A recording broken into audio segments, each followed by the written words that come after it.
We are now recording. Thank you, Reverend James, for being with us. As always, your third talk on this series. Thank you. Yes, as always, it's a pleasure to be with you. Uh, I remember when I was in ministerial school, every week we would go into Silent Unity to pray. And at the time, the director of Silent Unity was James Dillett Freeman. And sometimes Mr. Freeman would talk for a while, might tell us stories and that sort of thing. And sometimes he would just come in and sit down and say, "Let's pray." So today I'm going to do that. Let's pray. Turn our attention inward in prayer. We turn our attention away from appearances. We recognize that as we focus our attention on appearances, we tend to see limitations. When we turn our attention inward to the presence of the divine, what we begin to perceive are the limitless possibilities of good of that one good infinite spirit. We begin to physically relax and let go, feeling our breathing and realizing that our breathing connects us to all life. We are never separate from each other.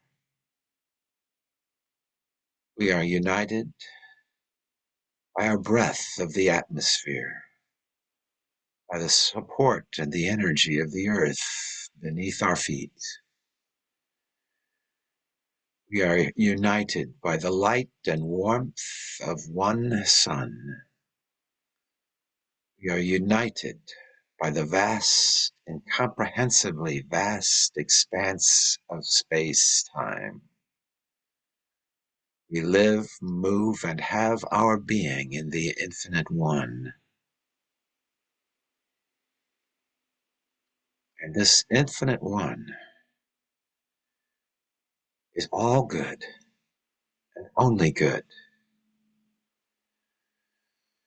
Our experiences of less than good are from focusing too much attention on appearances and taking appearances for reality, rather than realizing that the flow of appearances emanates from a limitless source, the infinite one, and we live, move, and have our being in that one. We are one with that one.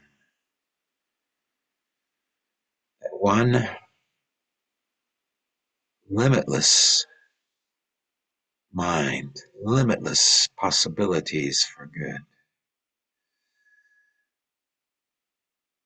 So now we are open and receptive to those limitless possibilities of good.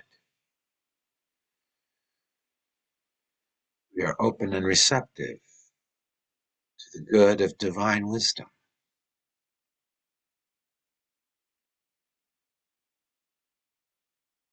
The infinite mind there is good for you. Part of that good is wisdom, so we open our hearts and minds to that divine wisdom, the all-knowing, power to judge and choose the highest good, the guide to that highest good. So we let go of any limited thoughts we may have of what good is in store for us. We let go of the limitations. We open ourselves to the limitless and allow that inner wisdom right here with us, not somewhere in space, but right here within. We allow that divine wisdom to give us a vision of our highest good.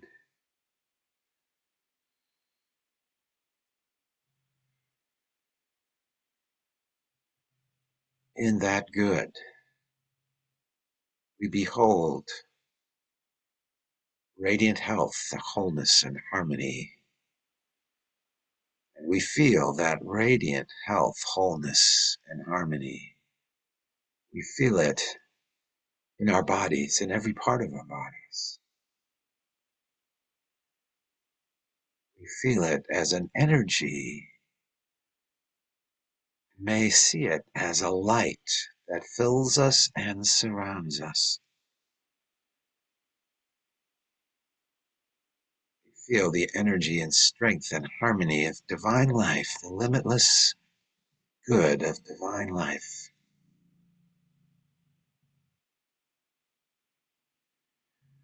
We rest in that healing, harmonizing energy and power.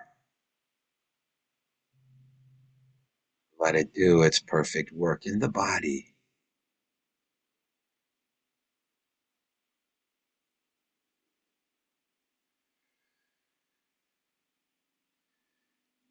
As we feel that presence and power, we hold others in the same light, in the same energy, in this sphere of limitless health, harmony, wholeness.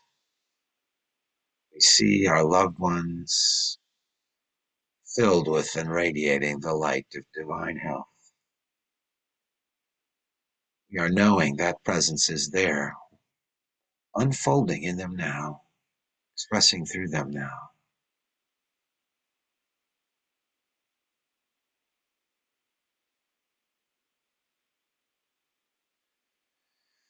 We trust divine wisdom to guide us in ways that magnify this life within us. We trust divine wisdom and divine love to prosper us in all things. Now release and let go of appearances of limitation in our lives, limitations of supply or good. We let go of all that and open ourselves to a vision, a magnificent vision of good manifesting all around us. First, rejoicing in, giving thanks for the good that we can see in our appearances, the good that has come into our lives already. And turning inward, we see a vision that represents for us our highest good, our most abundant life. We open ourselves to that vision. It's different for each one of us. So I invite you now to simply be still and receive from divine wisdom, divine mind, divine life and love. Receive the vision of your best and highest good, a vision representing that good. Allow that vision to fill your mind. Enter into it, feel it, see it, hear it, smell it, taste it. Be still and receive.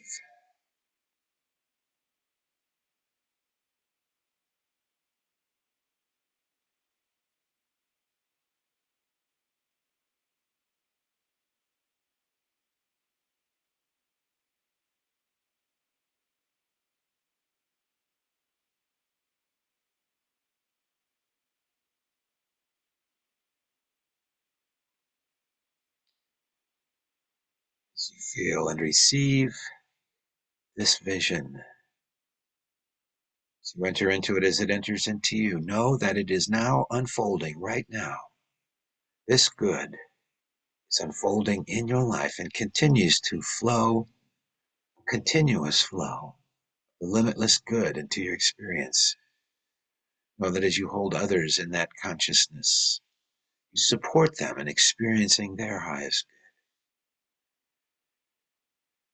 This is the consciousness of the Christ, the divine self, of the Buddha, of the Atman. This is the divine consciousness, the reality of the universe, infinite good. We gratefully receive it and know that we are one. And so it is. Amen. Amen. Bring our attention back to this place, to each other.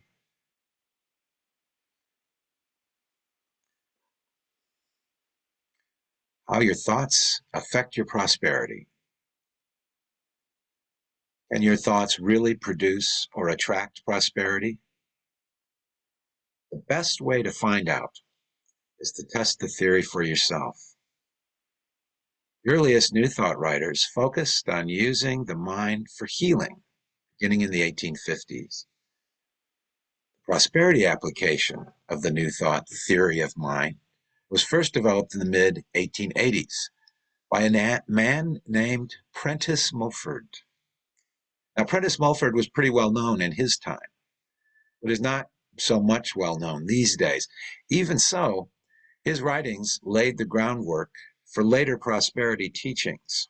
And so his life and his writings are well worth knowing about, providing us with some keys to experience the power of mind in our own lives, how we can cooperate with the divine infinite to manifest abundance in our lives. These teachings come from this little known today man, Prentice Mulford. I want to tell you about him because he was a fascinating man and a very unusual life, in addition to having these insights that have so affected the thought of the world. He first gained some fame as a Western humorist and lecturer, much like his friend Mark Twain. One old friend with whom Mulford had a reunion toward the end of his life wrote about what he saw in Mulford as a person, as a character. He wrote, "Time had dealt kindly with him and left untouched the merry twinkle of the eye, the quiet, pleasant smile and genial laugh, so natural and infectious that to hear it was to laugh again. No unkind recollections appeared to have any abiding place in his tender heart. All his words were words of pleasantness and peace." Well, this gives us a sense of the impression he made on his friends and contemporaries. As I said, he wrote humorous sketches about his experiences and was a popular lecturer. But his first great success began in 1886 with the publication of a multi-volumed work called White Cross Library. His biographer said that it was an unqualified success and made his name widely known on both sides of the Atlantic. His White Cross Library includes a work called Thoughts Are Things, Your Forces and How to Use Them, and also a few autobiographical pieces. So this phrase, thoughts are things, originated in Mulford's work. In one of the autobiographical pieces that was titled Swamp Angel, and we'll understand why I called that Swamp Angel a little bit later. But in that work, he effectively summarized his life. So I want to share this summary with you. It expresses something of his sense of humor and his fascinating life. So, quote, "I had seen in these 49 years, 2 years of life as an indifferent sailor on a merchant vessel and whaler. On the latter, I was cook, to the misery of all on board who came within the range of my culinary misdeeds. I was 12 years in California, where I dug a little gold and a good deal of dirt. I've taught school, tended bar, kept a grocery, run for legislature, been a post officer, peddled a very tough article of beef on horseback to miners on the Tuolumne River bars and gulches, started a hog ranch and failed, served as a special policeman and tax collector, kept an express office, prospected for silver in the Nevadas, found nothing but snow, scenery, and misery, preempted no end of land, laid out towns which are laid out yet, run a farm to weeds and fallow land, and lectured and written a good deal for papers. I have tried my Constitution and its bylaws in ways both reputable and otherwise. But it's sound yet, though I could have had as many diseases as I liked by believing in them and paying the doctor and druggist for them. I have seen Cape Horn, London, Paris, Vienna, a whale in a flurry, a ship's crew in mutiny, and a woman who did not want a bonnet, but she was dead. I went forth into the world to seek my fortune and have been seeking it ever since, with results, of course, some for and some against me. But I've had a good time anyway, and I intend to have better. Unquote. So that's how he summarizes his life. I love that piece, especially about the woman who didn't want a hat, but she was dead. But anyway, um, someday I may write an autobiography of similar length if I can work up an interest in it. Well, Mulford, after this varied career and a series of adventures, became a kind of hermit. He built a small, simple shack in New Jersey, swampland, and lived there most of the time, except for occasional trips to East Coast cities to visit friends and conduct business. Now, while living in the swamp shack, Mulford wrote his most influential and most enduring work on mysticism and metaphysics. The preface to that work states clearly at the outset his mystical and metaphysical perspective. He wrote, "A supreme power and wisdom governs the universe. The supreme mind is measureless and pervades endless space.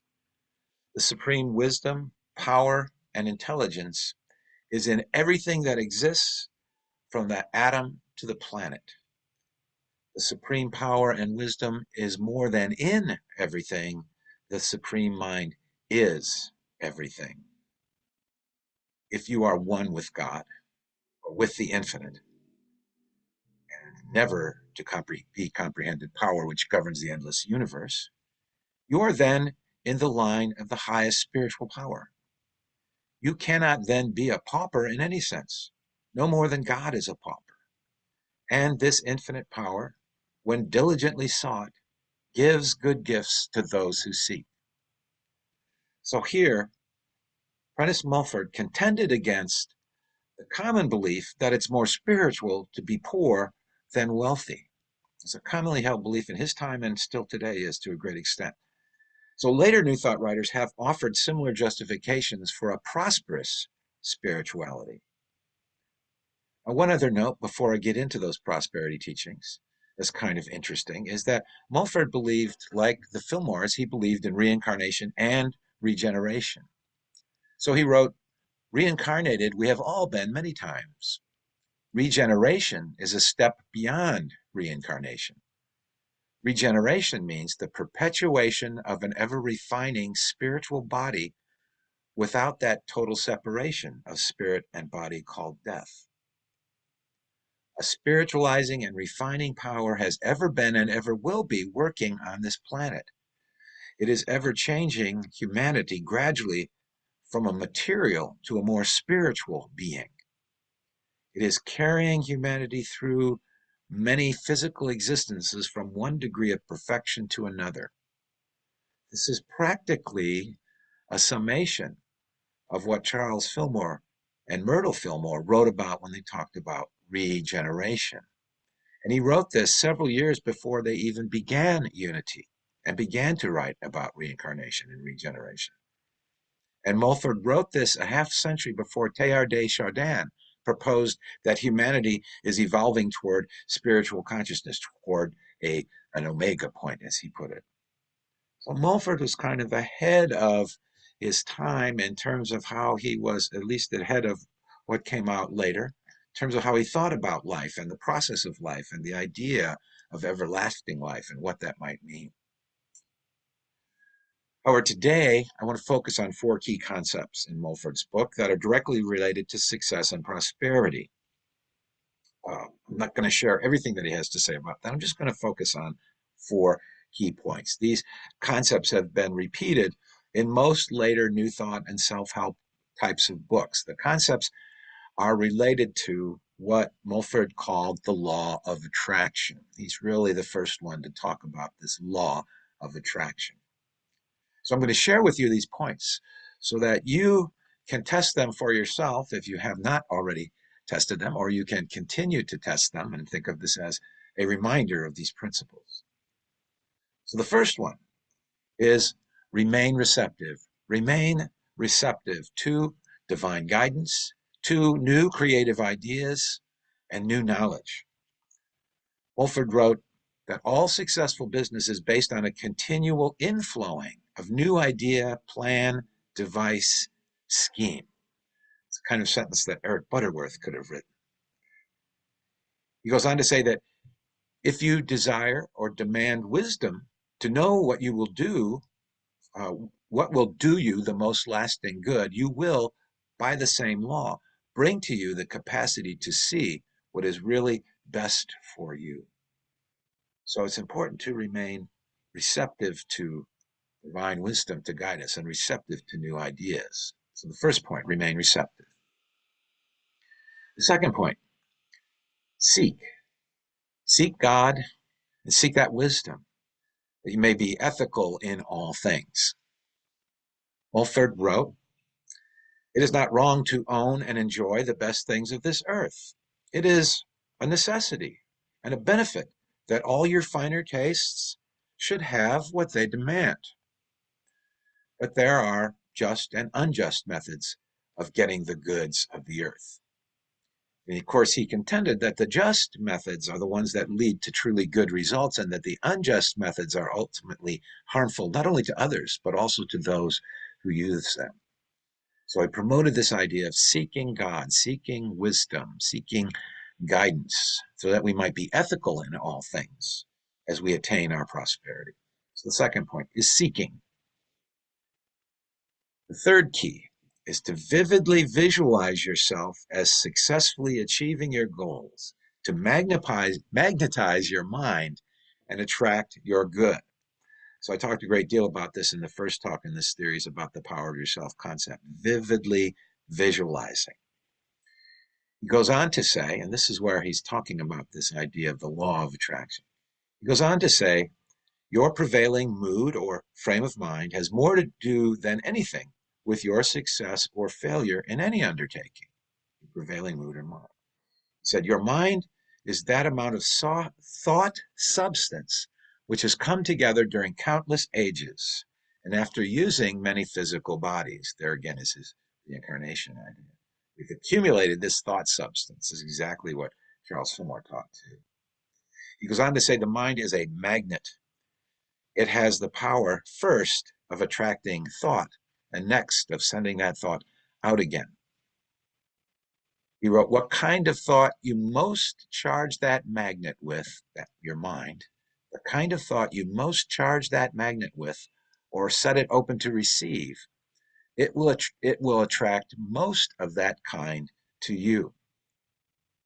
So recognize that there's a kind of balance that can take place. And so that the more that we charge our mind with ideas of success and prosperity, the more we receive that. The more we charge our mind with negativity, the more we receive that. He goes on to say, whatever the mind is set upon, or whatever it keeps most in view, that it is bringing to it.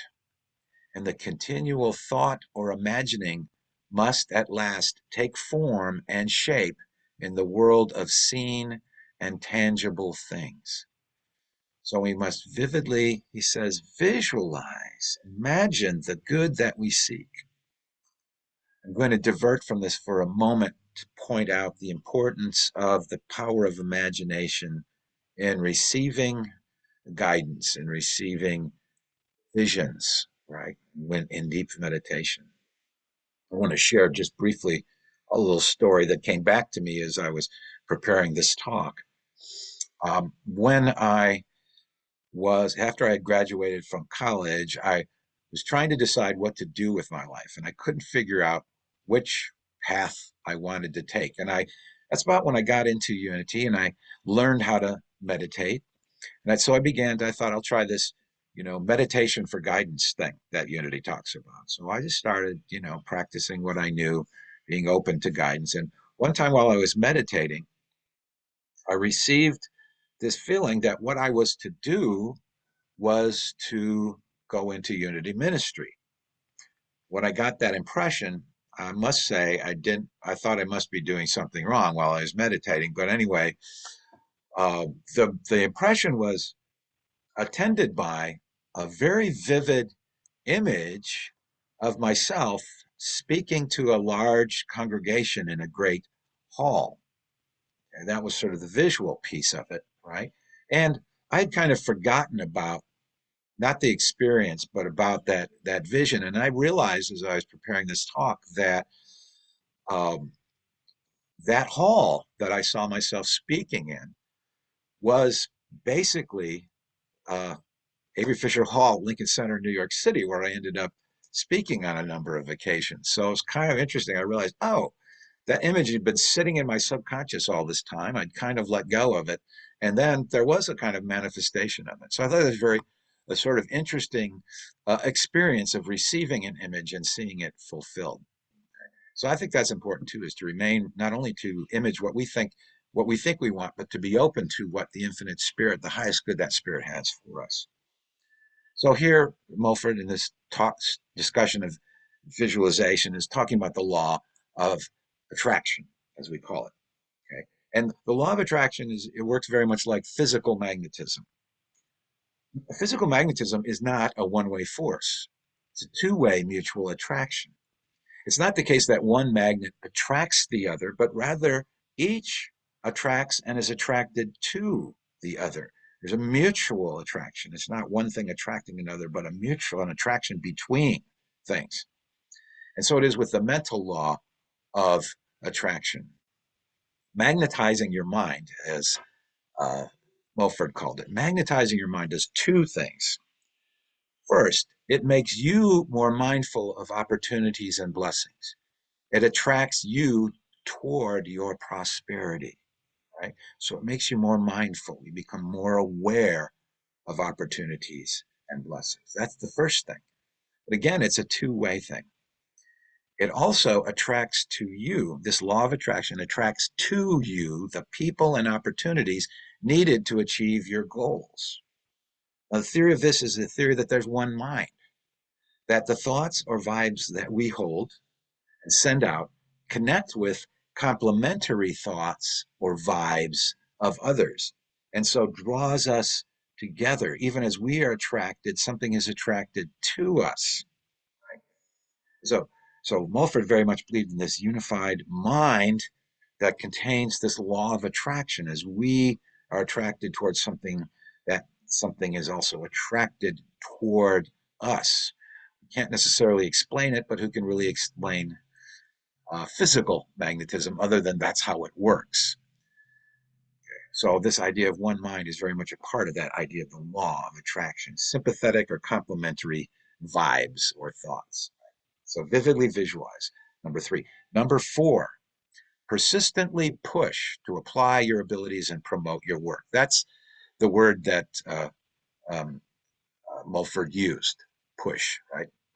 So he wrote, talent in art or invention is one thing. Talent for pushing that art or invention is quite another.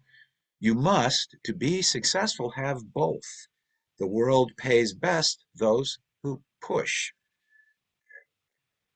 I'm going to say a little bit more about that. Just point out kind of what he's saying here and give an example. There were two great inventors in the 19th century, brilliant minds, great inventors, Thomas Edison and Tesla. Neither was probably more inventive or creative than the other. They were both brilliant inventors. Tesla kind of died in very sort of financial straits. Edison made a massive fortune. What was the difference? The difference was Edison knew how to, as Mulford puts it here, he knew how to push forward his ideas. I want to say more about this, so hang with me. Okay. But Mulford goes on to say, you can learn the science of pushing yourself. You can learn it. Goes on, he says, you will acquire it by seeing yourself in mind or imagination as asserting yourself courageously, fairly, honestly before others, and making yourself agreeable to all. The more you do this in imagination, the more you will feel like doing it in reality. What you do in thought is a reality. What you live most in thought, you make a reality. Okay, this is again that still idea of visualization, but now related to this idea of pushing. Now, of course, we have an idea of a pushy person, and that's not really what he's talking about. Uh, he's talking about what today we would call being assertive. He's talking about making efforts to advocate for yourself, for your talents or your products. Because when it comes right down to it, if you don't push forward yourself, your abilities, your products, if you don't do it, who will? So this is really all he's saying. The fifth principle of unity is put into action the truth you know. It's kind of like that. So to go on a little bit with his story, to sort of close out Mulford's story, he was not himself particularly interested in living an opulent life. Okay. Like many mystics, he preferred a simple life, a life with a lot of time in solitude. He seems not to have been particularly focused on what he labeled regeneration either. What his writings overall evidence is a quest to achieve conscious union with the divine reality, to achieve a realization of truth and to share that realization. Prentice Mulford peacefully passed on while paddling his canoe in New York Bay. In the canoe were his camping equipment and his last writings. These last writings had a style and a tone that was different from his humorous writings and his spiritual writings. He wrote as if he were hearing the voice of his higher self calling him to leave this dimension of earthly life. So this following piece is a direct quote from his last writings that they found with his body in the canoe. With me, you have a perfectly healthy mind. It is cloudy thoughts you are throwing off that keeps my mind from blending with yours.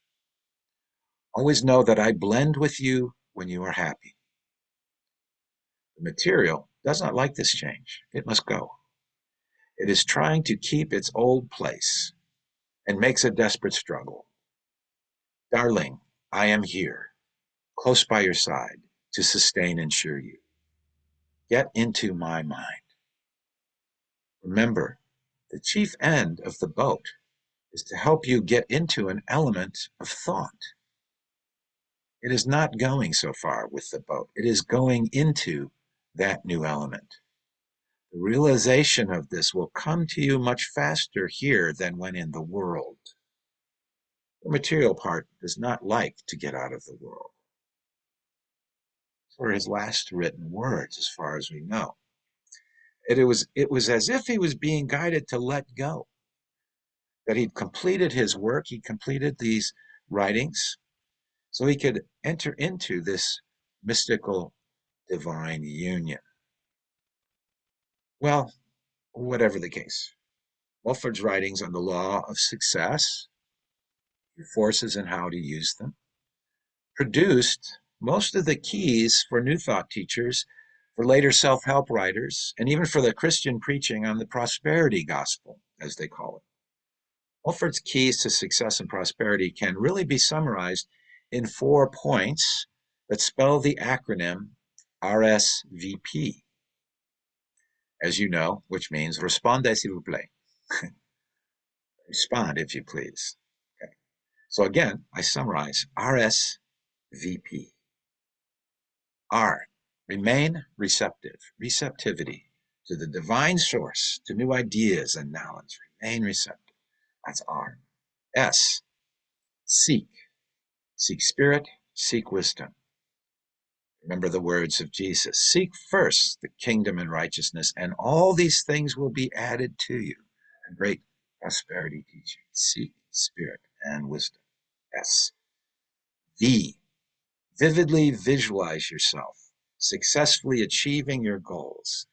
To magnetize your mind and attract your good. Visually visualize. Vividly visualize. V. And P. Persistently push to apply your abilities and promote your work. This is sometimes a piece that people forget about. got to, as he says, push, or I want to say, assert yourself. Practice the truth that you know. If you prefer that for the letter P, practice the truth that you know. Persistently push. You see, the infinite spirit of the universe is calling you. It's calling you. So send your RSVP, receptivity, seeking, visualizing, and pushing, to give birth to a more abundant life. May that more abundant life become a part of your awareness and your experience this week and moving forward as you RSVP to Spirit. Thank you, friends, and blessings. I think we should give a real applause of love and hearts. Wonderful, wonderful, wonderful talk. As you know, I will find another month for you very soon. At least I will ask. Oh, look at look at the hearts. Look at Debbie. Can you do that again? Can you see what they're doing? Look at this. Look at this. Oh, thank you so much. Thank you. Thank you. Okay, I'm going to turn off. Stop recording.